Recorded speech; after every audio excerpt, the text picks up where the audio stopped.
Hey everyone, we're here with Lex Local, and today we're with Carol Sullivan, who is a dietitian. But let's hear what she has to offer. So tell us about your business.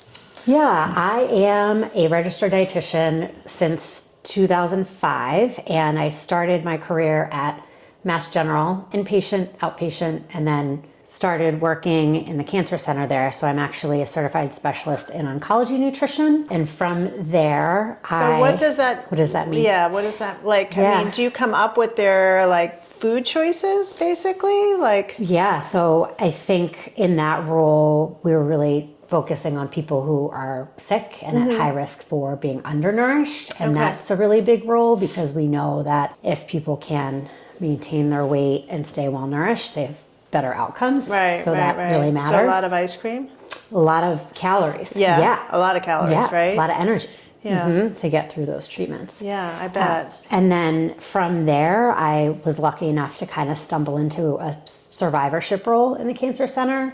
And there I was lucky enough to form relationships with people who are certified in lifestyle medicine, which takes into account not just nutrition, but good sleep, exercise and physical activity, stress management, healthy relationships, and using all of those, what they call pillars of lifestyle medicine, to really provide holistic care.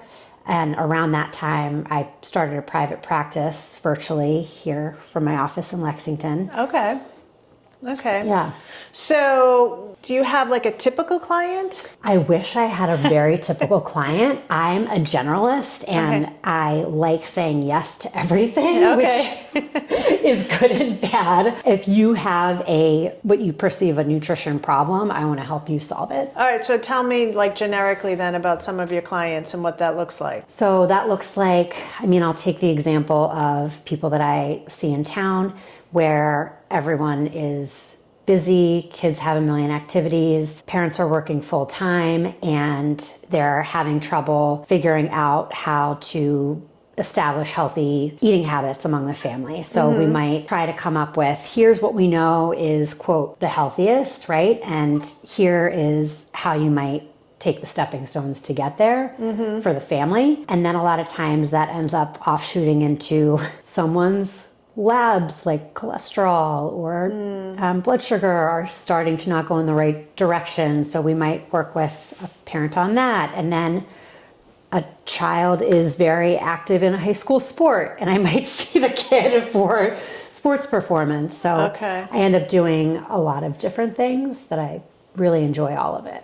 So is it recipes, or is it just sort of general food? It's recipes, yeah. So we take your preferences and say okay, here are all the healthy aspects of the foods that you enjoy. How do we find some recipes that you or everyone likes that fits with your goals? And what other client types do you have? What other client types do I have? I would say I still see a lot of people who have a history of cancer or are going through treatment. That's still a part of who I see. I see a lot of women in midlife who are saying, I've been healthy for so long, I'm doing all the same things, I'm having all this weight gain, and my doctor's telling me things aren't looking so great anymore. Right. So we talk about how physiology changes and how your nutrition and lifestyle can better match what's changed. Before we went on camera, you said insurance pays for some of this. Yep, private insurance covers medical nutrition therapy with a licensed dietitian. Oh, interesting. And a lot of companies actually don't make you pay a copay and have unlimited visits. So it's pretty good deal. Interesting, yeah. So how often would you see a client? We usually start off every 2 or 3 weeks. And then depending on the person's schedule and how they're doing with reaching goals, we'll spread it out over time. What's your favorite meal? My favorite meal? Putting me on the spot. I would say... obviously it'll be healthy.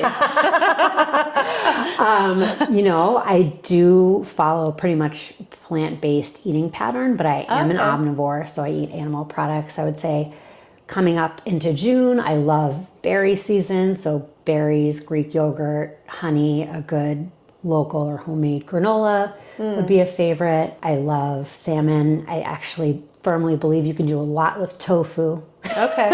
So I like a tofu, sweet potato, arugula combination, and a good dressing. You always need a good dressing. Okay. So you don't have a problem with the dressing? No, no problems with dressing, especially if it's olive oil.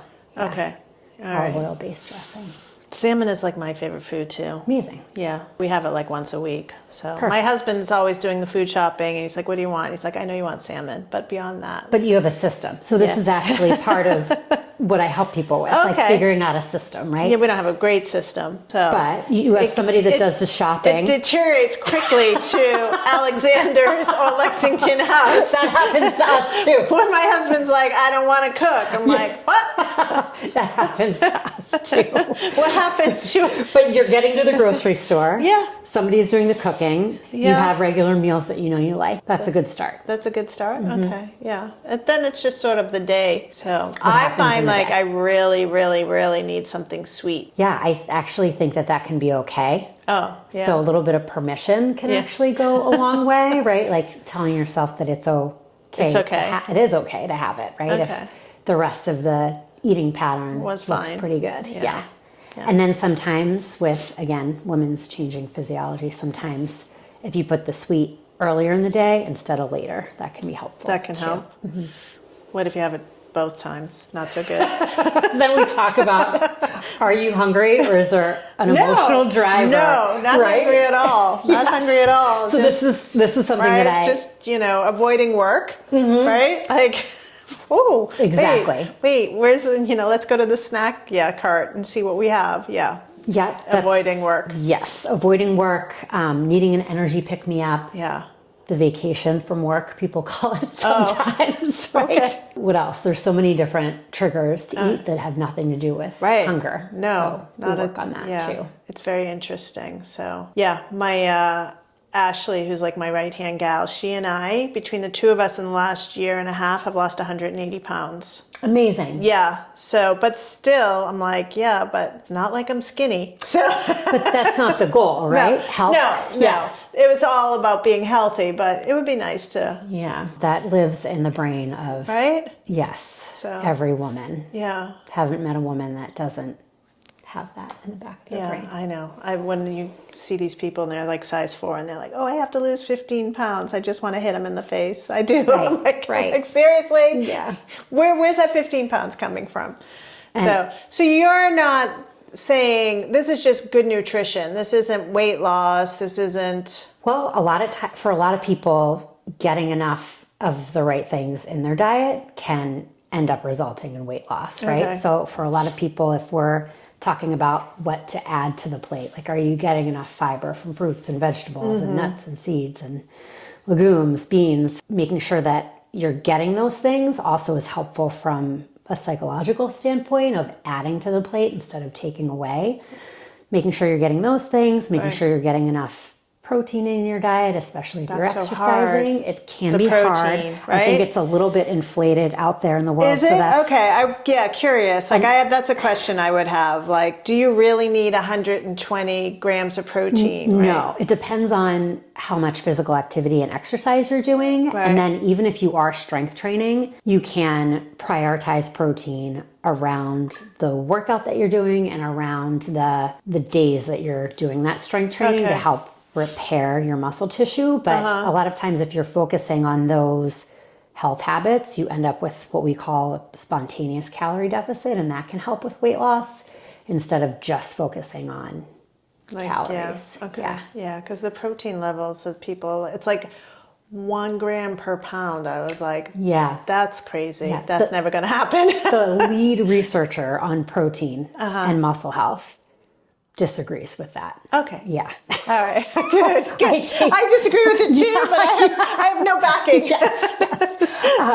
I think if you're exercise strength training pretty hard yeah. and you're in a big calorie deficit, I think maybe the protein might need to be really high. But Okay. for most people that I'm working with, it doesn't usually need to be that high, with the exception of some of the athletes that I'm working with. Yeah, that makes sense. That makes sense. All right. What else should people know about you? What do you want them to know? What else should they know? I do have an online presence. Oh, okay. Sullivan Nutrition. All right. .com. All right. And you can reach me there. Okay. That is good to the know. primary spot to contact me. All right. Awesome. Well, thank you for your time. You're so welcome. This was fun. Yeah.